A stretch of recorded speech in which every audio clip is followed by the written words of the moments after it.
Profetas y Reyes, capítulo 59. La casa de Israel. Al proclamar las verdades del Evangelio eterno a toda nación, tribu, lengua y pueblo, la Iglesia de Dios en la tierra está cumpliendo hoy la antigua profecía. Florecerá y echará renuevos Israel, y la haz del mundo se henchirá de fruto.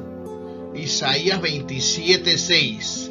Los que siguen a Jesús en cooperación con los seres celestiales están ocupando rápidamente los lugares desiertos de la tierra, y como resultado de sus labores obtienen una abundante mies de preciosas almas.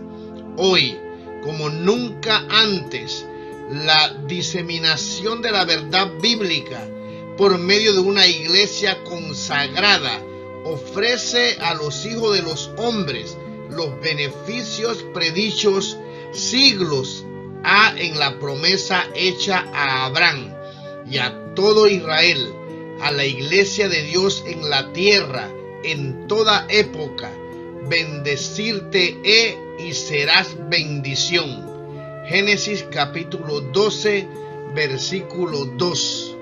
Esta promesa de bendición debiera haberse cumplido en gran medida durante los siglos que siguieron al regreso de los israelitas de las tierras de su cautiverio.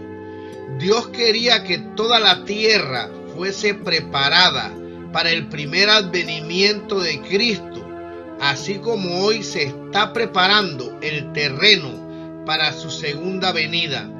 Al fin de los años de aquel humillante destierro, Dios aseguró misericordiosamente a su pueblo Israel mediante Zacarías: yo he restituido a Sión y moraré en medio de Jerusalén, y Jerusalén se llamará ciudad de verdad, y el monte de Jehová de los ejércitos, monte de santidad. Y acerca de su pueblo dijo: he aquí, yo seré a ellos por Dios con verdad y con justicia. Zacarías capítulo 8, versículos 3, 7 y 8. Estas promesas le eran hechas a condición de que obedecieran. No debían repetirse los pecados que habían caracterizado a los israelitas antes del cautiverio.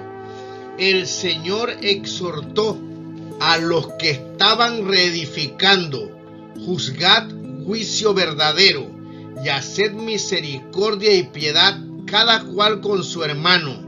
No agraviéis a la viuda ni al huérfano, ni al extranjero ni al pobre, ni ninguno piense mal en su corazón contra su hermano. Hablad verdad cada cual con su prójimo. Juzgad en vuestras puertas verdad y juicio de paz. Zacarías 7, versículo 9, versículo 10, capítulo 8 y versículo 16.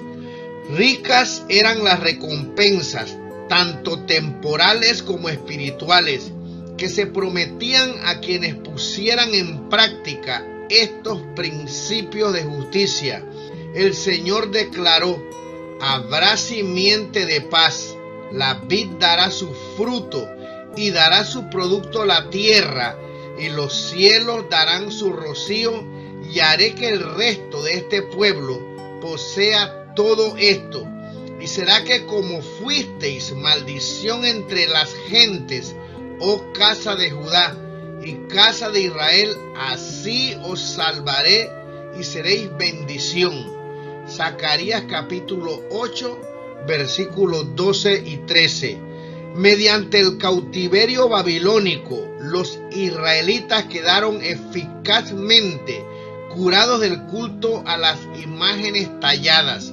Después de su regreso, dedicaron mucha atención a la instrucción religiosa y al estudio de lo que había sido escrito en el libro de la ley y en los profetas concernientes al culto del Dios verdadero.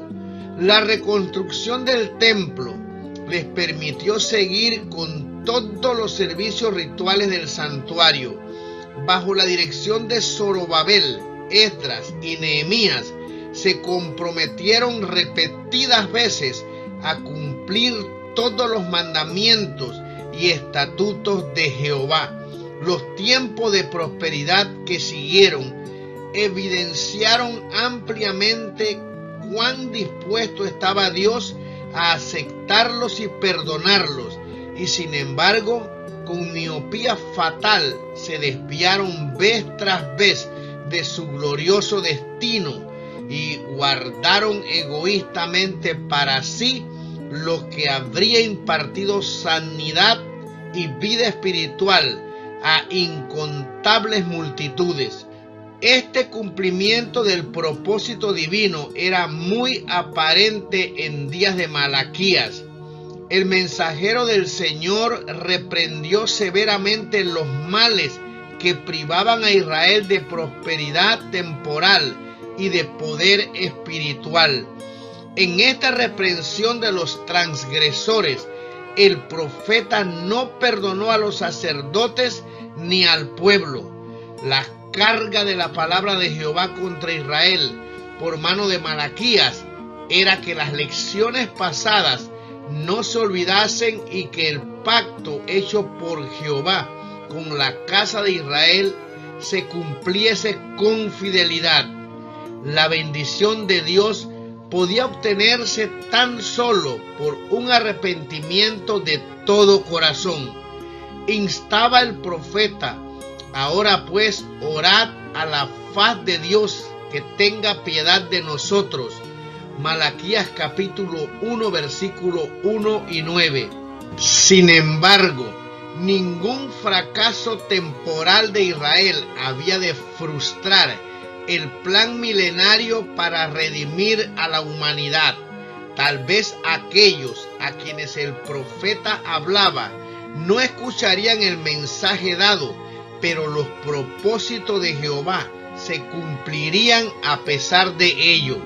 El Señor declaró por su mensajero: desde donde el sol nace hasta donde se pone, es grande mi nombre entre las gentes, y en todo lugar se ofrece a mi nombre perfume y presente limpio, porque grande es mi nombre entre las gentes. El pacto de vida y de paz que Dios había hecho con los hijos de Leví, el pacto que habría traído indecibles bendiciones si se lo hubiese cumplido, el Señor ofreció renovarlo con los que habían sido una vez caudillos espirituales, pero porque la transgresión se había tornado viles y bajos a todo el pueblo. Malaquías capítulo 2, versículos 5 y 9. Solemnemente los que obraban mal fueron avisados de que vendría el día del juicio y que Jehová se proponía castigar a todo transgresor con una presta destrucción. No obstante, nadie era dejado sin esperanza. Las profecías de juicio que emitía Malaquías iban acompañadas de invitaciones a los impenitentes para que hicieran la paz con Dios. El Señor los instaba así: tornaos a mí y yo me tornaré a vosotros. Malaquías 3, versículo 7. Parecería que todo corazón debiera responder a una invitación tal. El Dios del cielo ruega a sus hijos errantes que vuelvan a Él, a fin de poder cooperar de nuevo con Él para llevarle adelante su obra en la tierra. El Señor extiende su mano para tomar la de Israel, a fin de ayudarle a regresar a la senda estrecha de la abnegación y compartir con Él la herencia como hijos de Dios. ¿Escucharán la súplica?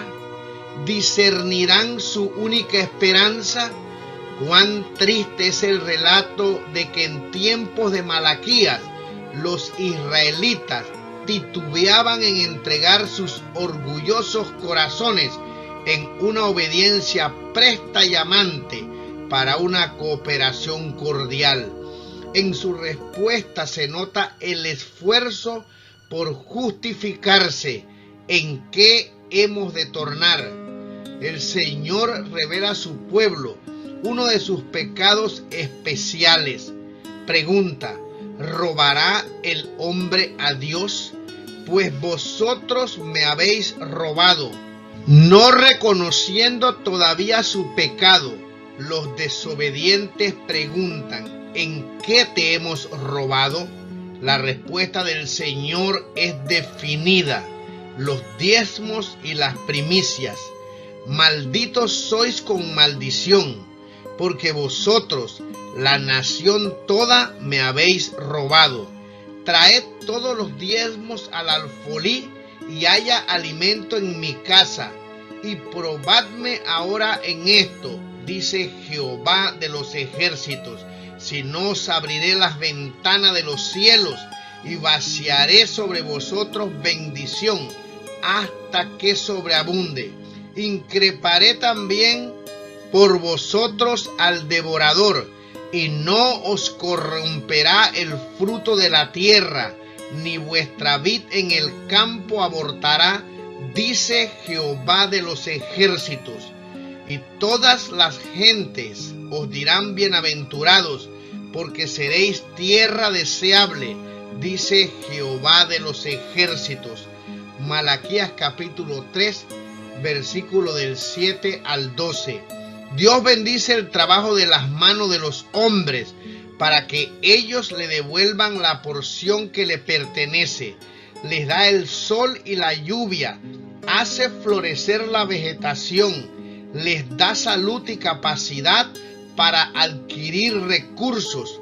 Toda bendición proviene de su mano bondadosa, y Él desea que hombres y mujeres manifiesten su gratitud, devolviéndole una porción en diezmos y ofrendas de agradecimiento, de buena voluntad y pacíficas. Han de consagrar sus recursos al servicio de Él, para que su viña no permanezca árida. Deben estudiar lo que el Señor haría si estuviese en su lugar. Deben llevarle en oración todos los asuntos difíciles.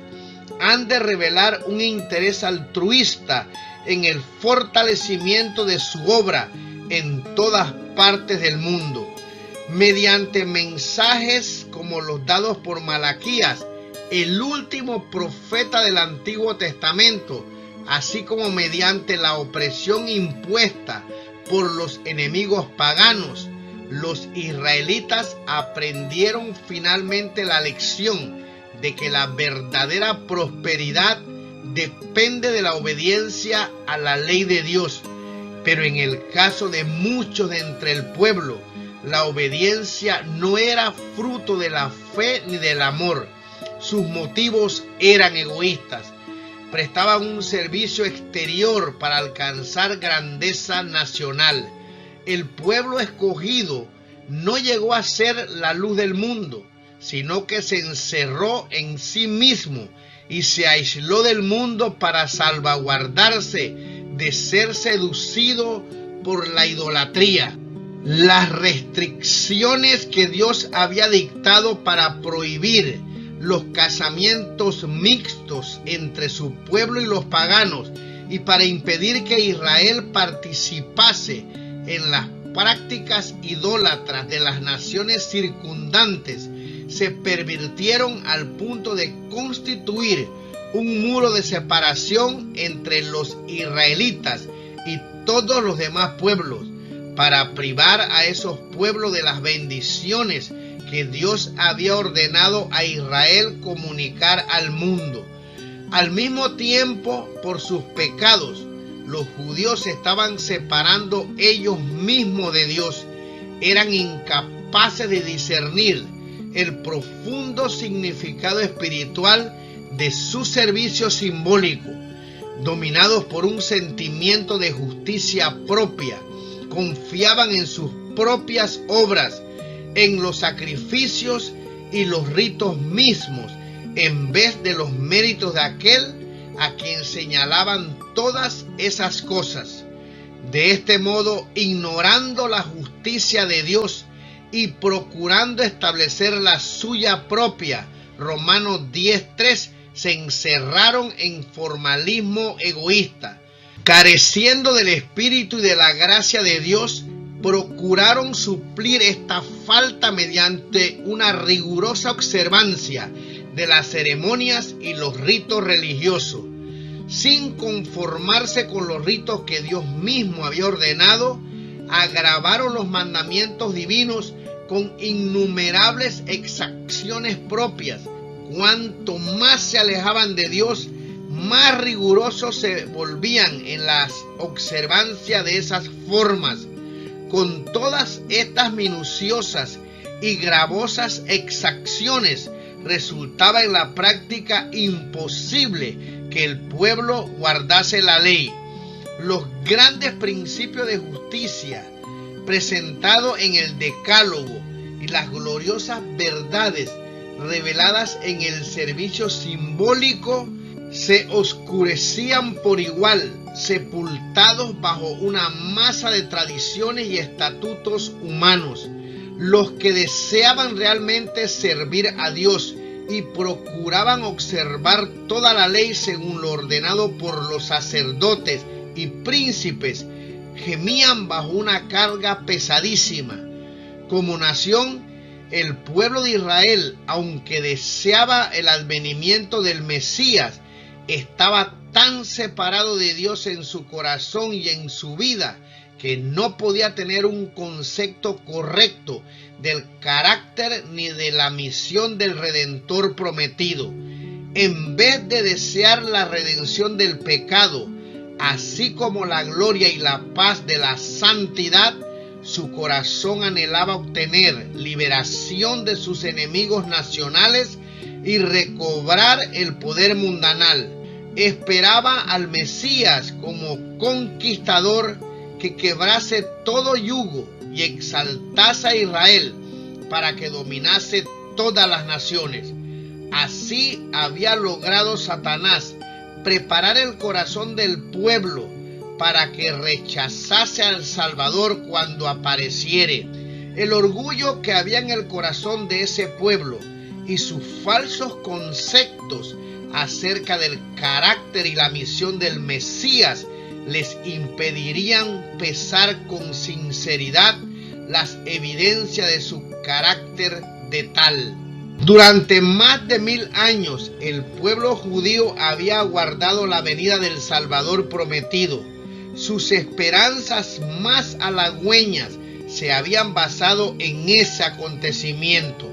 Durante 1000 años, en cantos y profecías, en los ritos del templo y en las oraciones familiares, se había reverenciado su nombre, y sin embargo, cuando vino, no le reconocieron como el Mesías a quien tanto habían esperado. A lo suyo vino, y los suyos no le recibieron. Juan 1, versículo 11. Para sus corazones amantes del mundo, el amado del cielo fue como raíz de tierra seca. A sus ojos no hubo parecer en él, ni hermosura. No discernieron en él belleza que se lo hiciese desear. Isaías 53, versículo 2. Toda la vida de Jesús de Nazaret entre el pueblo judío fue un reproche para el egoísmo que este pueblo reveló al no querer reconocer los justos derechos del dueño de la viña que se les había dado a cultivar. Odiaron su ejemplo de veracidad y piedad, y cuando llegó la prueba final, que significaba obedecer para tener la vida eterna o desobedecer y merecer la muerte eterna, rechazaron al Santo de Israel y se hicieron responsables de su crucifixión en el Calvario. En la parábola de la viña que dio hacia el final de su ministerio en esta tierra, Cristo llamó la atención de los maestros judíos a las ricas bendiciones concedidas a Israel y les mostró en ellas el derecho que Dios tenía a que le obedeciesen. Les presentó claramente la gloria del propósito de Dios que ellos podrían haber cumplido por su obediencia. Descorriendo el velo que ocultaba lo futuro, reveló cómo, al no cumplir ese propósito, toda la nación perdía su bendición y se acarreaba la ruina.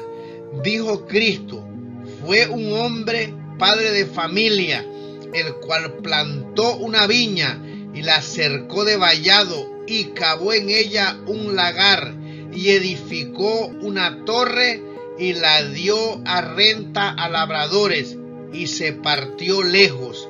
Mateo 21, versículo 33.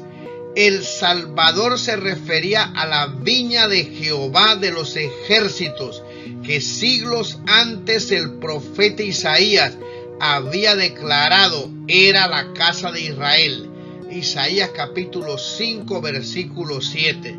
Y cuando se acercó el tiempo de los frutos, continuó diciendo Cristo: el dueño de la viña envió a sus siervos a los labradores para que recibiesen sus frutos, mas los labradores, tomando a los siervos, al uno hirieron y al otro mataron y al otro apedrearon.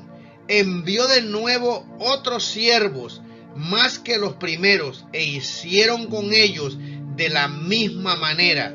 Y a la postre les envió su hijo, diciendo: tendrán respeto a mi hijo. Mas los labradores, viendo al hijo, dijeron entre sí: este es el heredero, venid, matémosle y tomemos su heredad. Y tomado, le echaron fuera de la viña y le mataron. Habiendo descrito ante los sacerdotes el acto culminante de su maldad, Cristo les preguntó: cuando viniere el Señor de la viña, ¿qué hará a aquellos labradores? Los sacerdotes habían estado siguiendo la narración con profundo interés y sin considerar la relación que con ellos tenía el asunto, se unieron al pueblo para contestar: a los malos destruirás miserablemente, y su viña dará a renta a otros labradores que le paguen el fruto a su tiempo. Sin darse cuenta de ello, habían pronunciado su propia condenación. Jesús los miró y bajo esa mirada escrutadora comprendieron que leían los secretos de su corazón.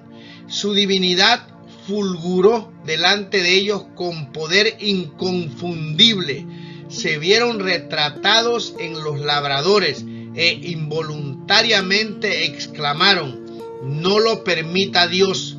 Con solemnidad y pesar, Cristo preguntó: ¿nunca leísteis en las Escrituras la piedra que desecharon los edificadores?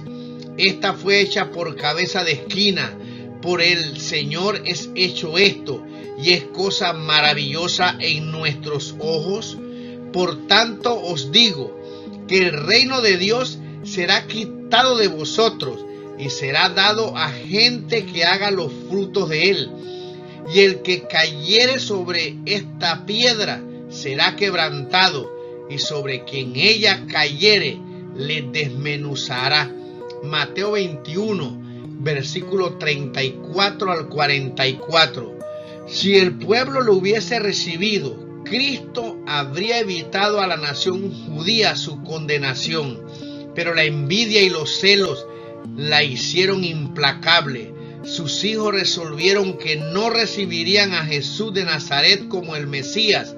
Rechazaron la luz del mundo y desde ese momento su vida quedó rodeada de tinieblas como de medianoche. La suerte predicha cayó sobre la nación judía. Sus propias fieras pasiones irrefrenadas obraron su ruina. En su ira ciega se destruyeron unos a otros. Su orgullo rebelde y obstinado atrajo sobre ellos la ira de sus conquistadores romanos. Jerusalén fue destruida, el templo reducido a ruinas y su sitio arado como un campo. Los hijos de Judá perecieron de las maneras más horribles. Millones fueron vendidos para servir como esclavos en tierras paganas. Lo que Dios quiso hacer en favor del mundo por Israel, la nación escogida, lo realizará finalmente mediante su iglesia que está en la tierra hoy.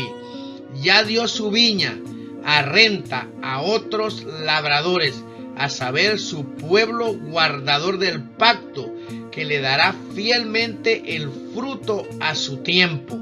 Nunca ha carecido el Señor en esta tierra de representantes fieles que consideraron como suyo los intereses de Él.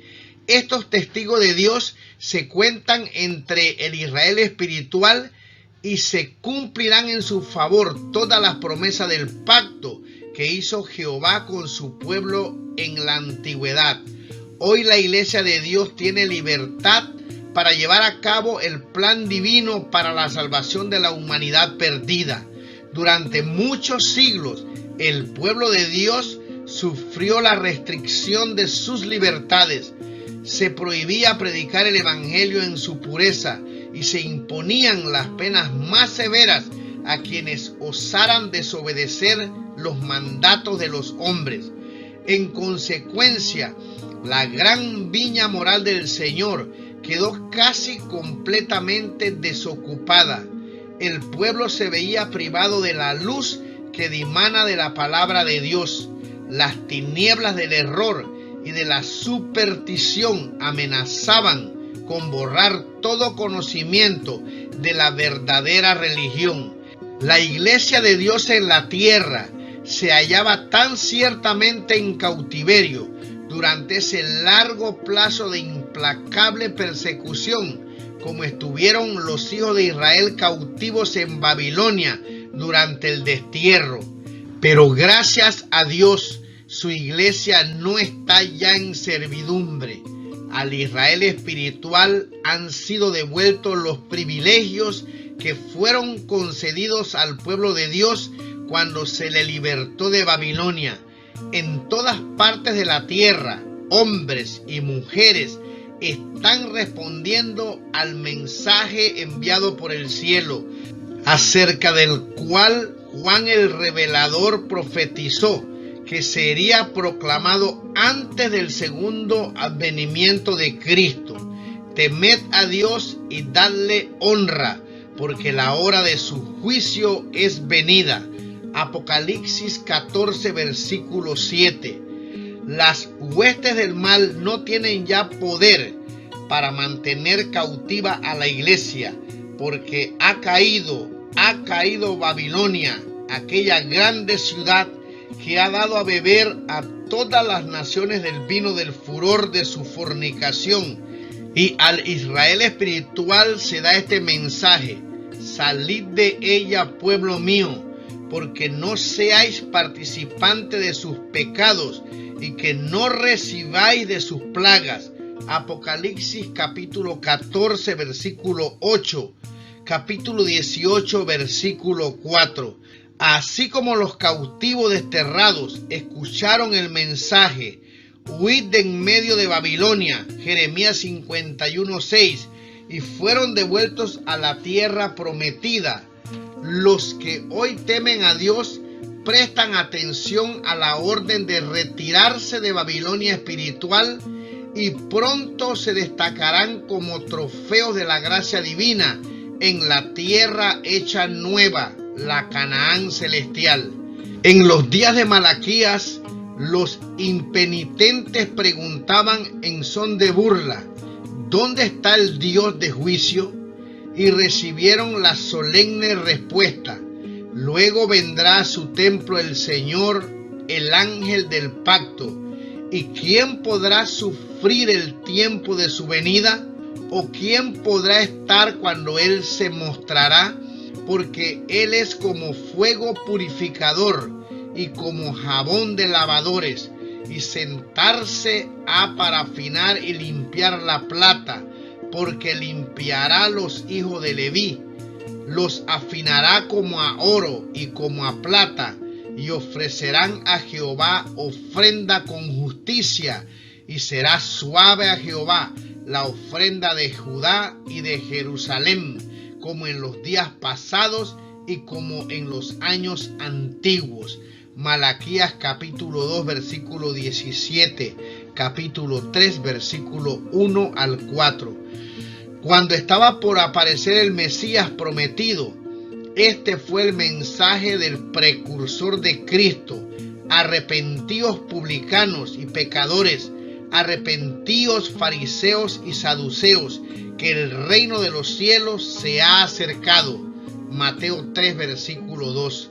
Hoy, en el espíritu y poder de Elías y de Juan el Bautista, los mensajeros enviados por Dios recuerdan a un mundo destinado al juicio los acontecimientos solemnes que pronto han de suceder en relación con las horas finales del tiempo de gracia y la aparición de Cristo Jesús como Rey de Reyes y Señor de Señores.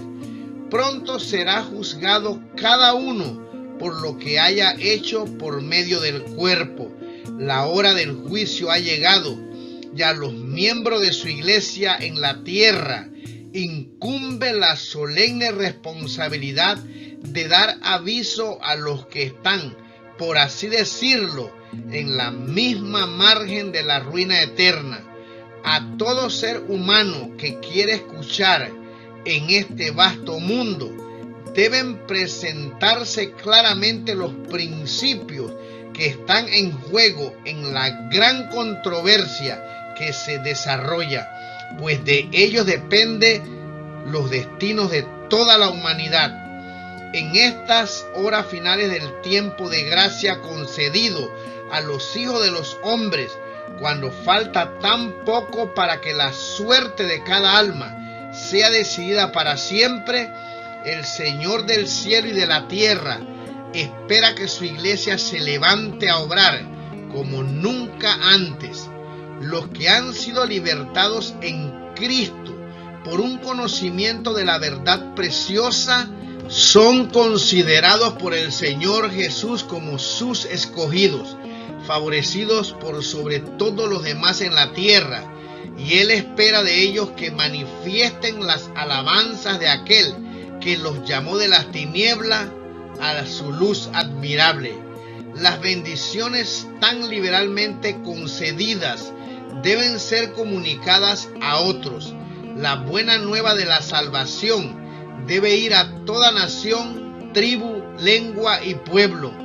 En las visiones de los profetas antiguos se representaba al Señor de gloria como otorgando luz especial a su iglesia en los días de tinieblas e incredulidad que preceden a su segunda venida.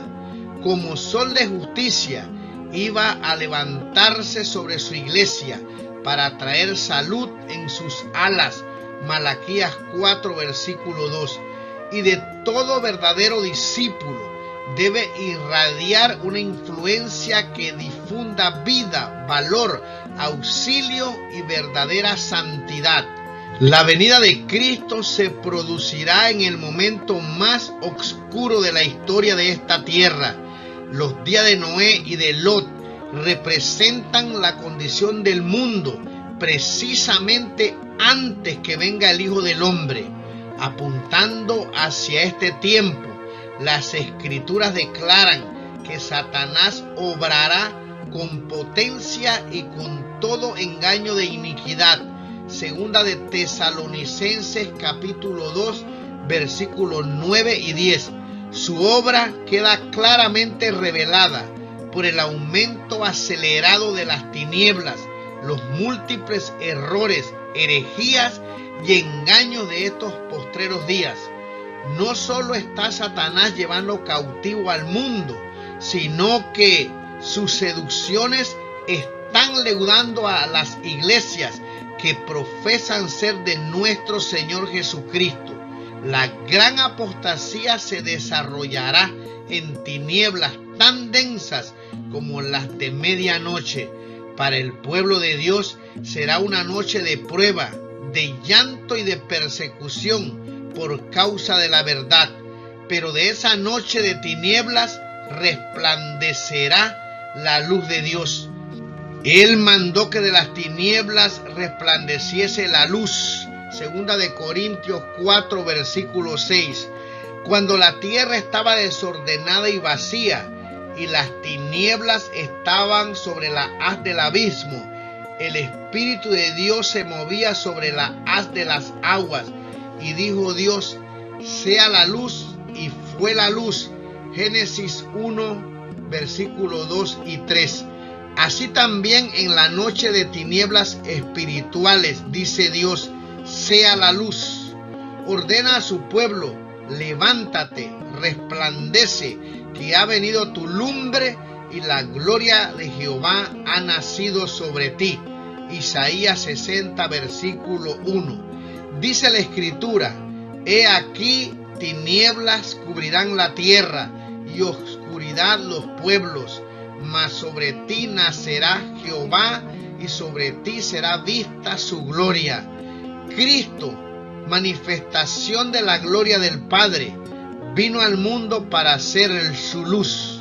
Vino para representar a Dios ante los hombres, y de él fue escrito que le ungió Dios de Espíritu Santo y de potencia, y anduvo haciendo bienes.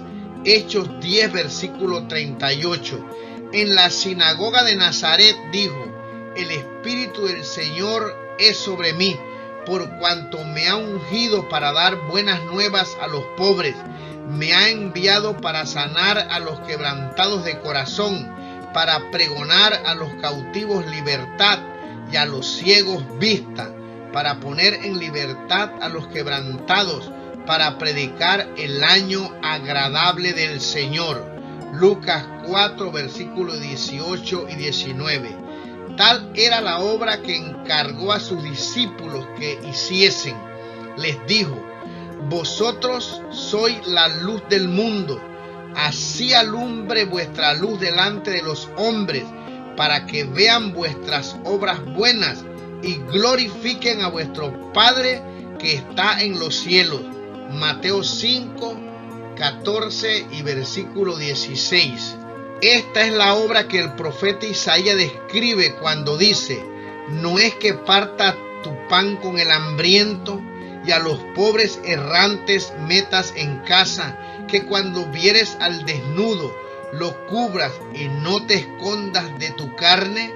Entonces nacerá tu luz como el alba, y tu salud se dejará ver presto, e irá tu justicia delante de ti, y la gloria de Jehová será tu retaguardia. Isaías 58, versículos 7 y 8. Así, en la noche de tinieblas espirituales, la gloria de Dios debe resplandecer mediante la obra que hace su iglesia, al levantar al abatido y al consolar a los que lloran. En todo nuestro derredor se oye el llanto de un mundo afligido. Por todos lados hay menesterosos y angustiados. Nos incumbe aliviar y suavizar las asperezas y miserias de la vida. Solo el amor de Cristo puede satisfacer las necesidades del alma. Si Cristo mora en nosotros, nuestro corazón rebosará de simpatía divina. Se abrirán los manantiales sellados de un amor ferviente como el de Cristo. Son muchos los que han quedado sin esperanza. Devolvámosles la alegría. Muchos se han desanimado. Dirijámosles palabra de aliento. Oremos por ellos. Hay quienes necesitan el pan de vida. Leámosles la palabra de Dios. Muchos tienen el alma aquejada por una enfermedad que ningún bálsamo ni médico puede curar. Roguemos por estas almas Llevémoslas a Jesús. Digámosle que en Galaad hay bálsamo y médico.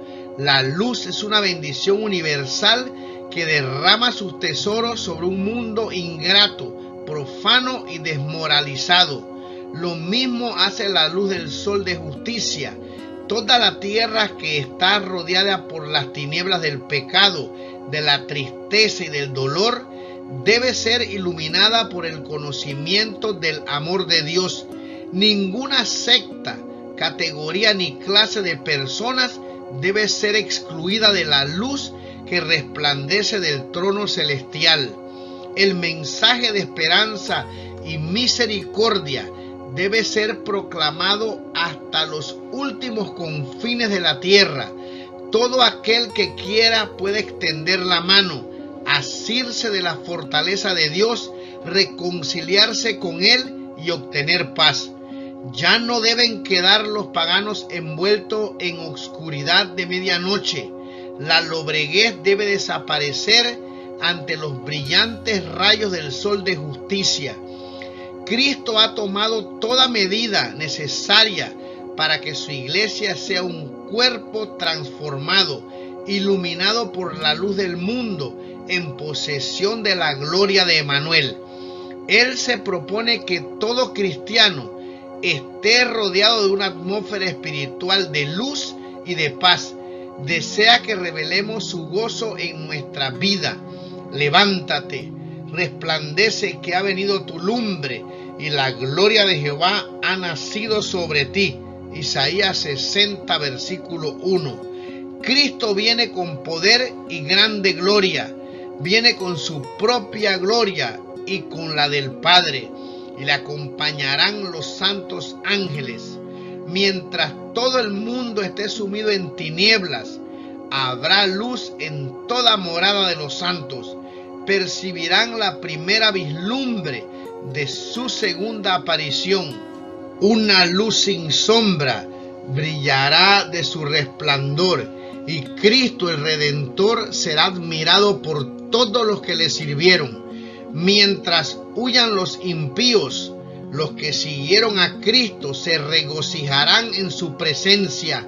Entonces los redimidos de entre los hombres recibirán la herencia que se les prometió. Así obtendrá un cumplimiento literal el propósito de Dios para con Israel. El hombre no puede impedir que se cumpla la voluntad de Dios.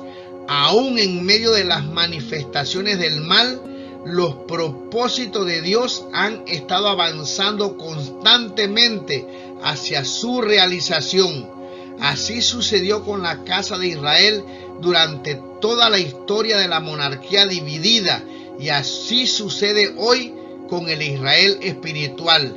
Mirando a través de los siglos al tiempo de esta restauración de Israel en la tierra hecha nueva, el vidente de Patmos testificó: miré y he aquí una gran compañía, la cual ninguno podía contar, de todas gentes y linajes y pueblos y lenguas, que estaban delante del trono y en la presencia del Cordero, vestido de ropas blancas y palmas en sus manos, y clamaban en alta voz diciendo: salvación a nuestro Dios que está sentado sobre el trono y al Cordero. Y todos los ángeles estaban de pie en torno del trono y en torno de los ancianos y de los 4 seres vivientes, y postráronse sobre sus rostros delante del trono y adoraron a Dios, diciendo: amén. La bendición y la gloria y la sabiduría y la acción de gracias y la honra y la potencia y la fortaleza sean a nuestro Dios para siempre jamás. Y oí como la voz de una grande compañía, y como el ruido de muchas aguas, y como la voz de grandes truenos, que decía: aleluya, porque reinó el Señor nuestro Dios Todopoderoso. Gocémonos y alegrémonos y démosle gloria. Es el Señor de los señores y el Rey de los reyes, y los que están con él son llamados y elegidos fieles.